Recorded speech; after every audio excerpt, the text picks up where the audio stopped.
Okay, so today is the 24th of Sivan, the 20th of June, and we're in chapter 3 of Hamana Salokus. Okay.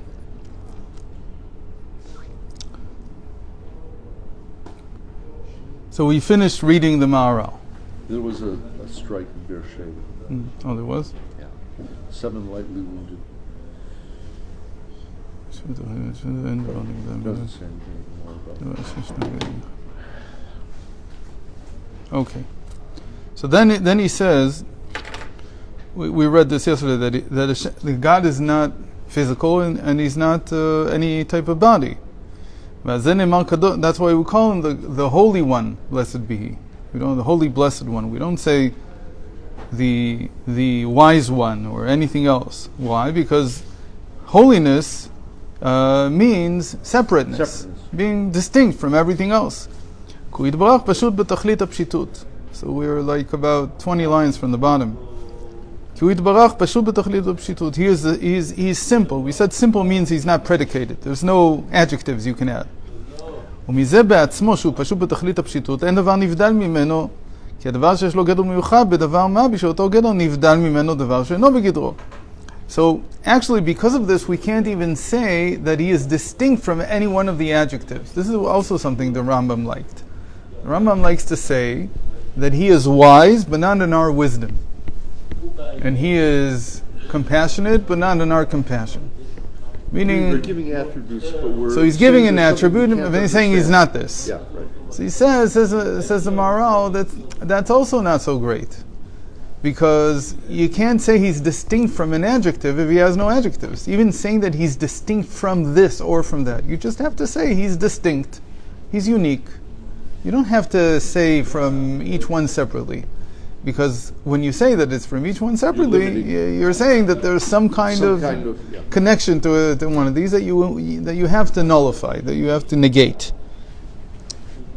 בשביל גדר נבדל ממנו דבר שאינו בגדרו, אבל מפני כי הוא ידבר פשוט ואין לו גדר כלל, אין דבר נבדל ממנו.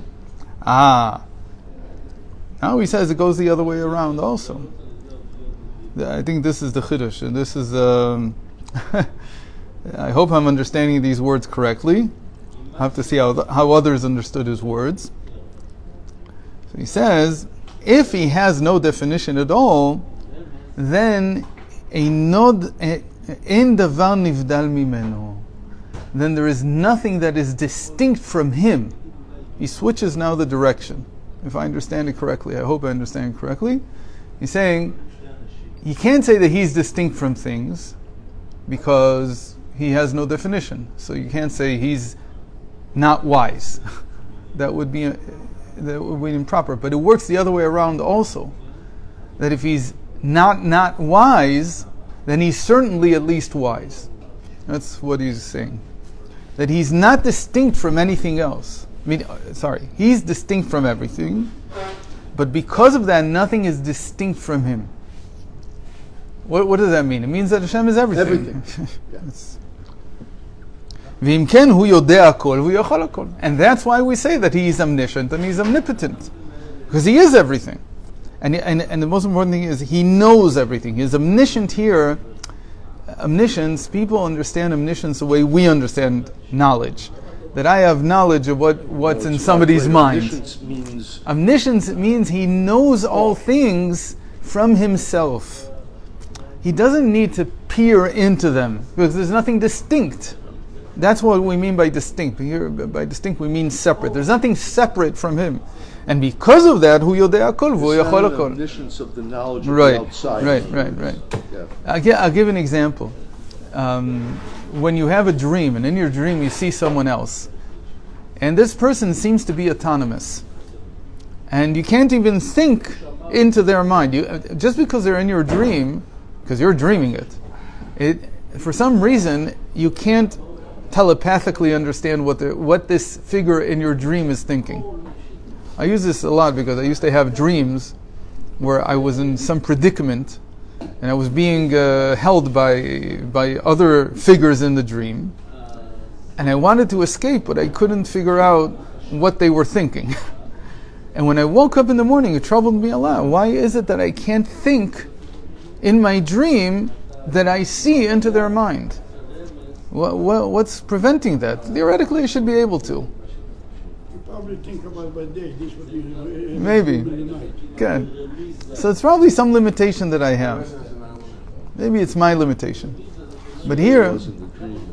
what? The dream did not allow you that. Right. initial- But I felt that the dream, something on you. right? It's me, but it's the way I construct the dream. Okay. So, Yes.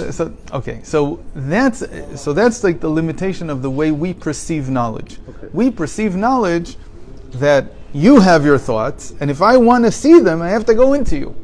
Why? Because we're separate. He says about Hashem, that's not omniscience.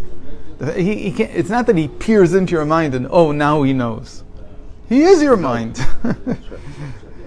וכל זה מפני ש... understand what you're saying. וכל זה מפני שאין לו גדר יוגדר בדבר מיוחד. And all this is because he has no definition that you could define him this way or that way. ובשביל זה הכל נמצא מאיתו גם כן, כמו שהתברר עד כאן לשונו. And because of this, we say that everything comes out of him. This is already... Now, does God have to be this? It's a question. Is this faith or is this knowledge? Which one is this? Okay. We said faith is something that everybody has. Everybody believes there is a first being. They have to. It doesn't matter what you call it. But you have to believe. Nobody thinks that everything comes out of nothing at one moment. You can push it back, you can push it sideways, you can push it wherever you want. But in the end, there has to be something from which everything comes. Now the question is, does this something have to have perfect knowledge of everything that he created? Is this knowledge or is this faith? Which one is this? Okay, so we'll see. But I think that this is, what he's saying is that this is still part of faith. This is not yet knowledge.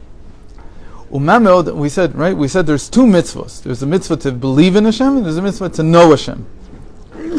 We said that the Rambam, or most of the commentary, most of the enumerators of the Torah, of the mitzvahs, they say that to know Hashem is the mitzvah. Because to believe, everybody believes. Everybody believes. There's nothing, you don't need a mitzvah for that. But it's about the knowledge. So I think that this is part of, this is not yet the knowledge. This is still, even though in the Rambam this is part of the knowledge, by the Maharal it's not. By the Maharal this is given. This is how it has to be. By the Rambam this is already a part of the knowledge. That's the way I understand it right now. Let's see if it'll change. Says the Tzemach Tzedek, how true are his words? That who he himself is, God, has nothing to do with knowledge at all. He's far supernal to that.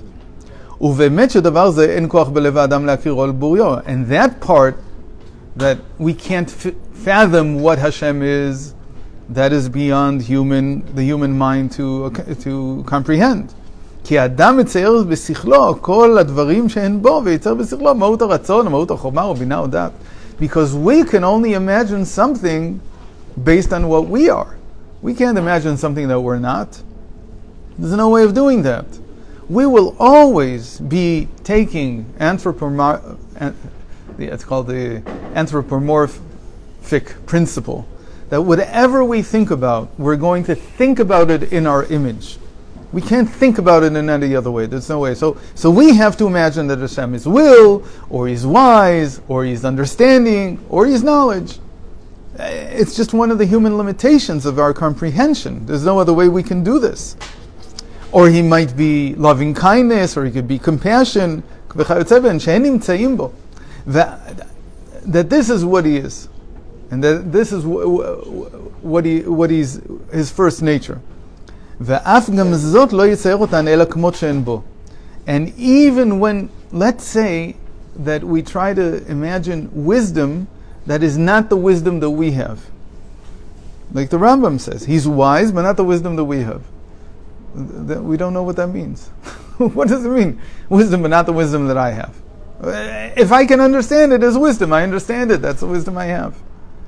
I can't void myself out of this contemplation. I'm always projecting myself onto whatever I'm thinking about, including Hashem.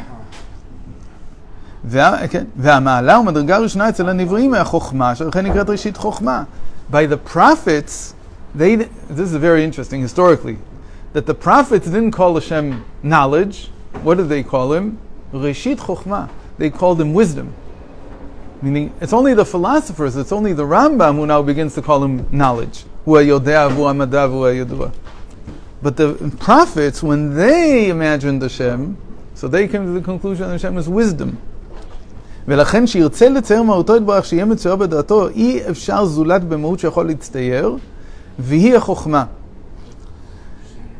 And so there was no way that they could, or anyone can, but no one can introspect about Hashem except from their own experience, from projecting their own thing. And by the prophets it was wisdom, but by the Rambam it's המדע והוא הידוע, he's knowledge. וגם זה אינו יכול ליצר בדעת האדם, כי אדם לא ייצר החוכמה אלא כמו שהיא בו. And again, this still doesn't mean anything because we only think about our knowledge. So our knowledge is between wisdom and knowledge. So he says that wisdom by the prophets was leave it alone. Leave it alone. Don't try to define it. But even that, he says, is a human definition. So the prophets were less prone to say he's wise, he's this, he's that. They say wisdom. They're like saying Hashem is unfathomable. Okay. But even that, unfathomable is a human concept. It's still yeah. Okay, so we'll leave it at this for today. And good Shabbos, and hopefully meet again on Sunday.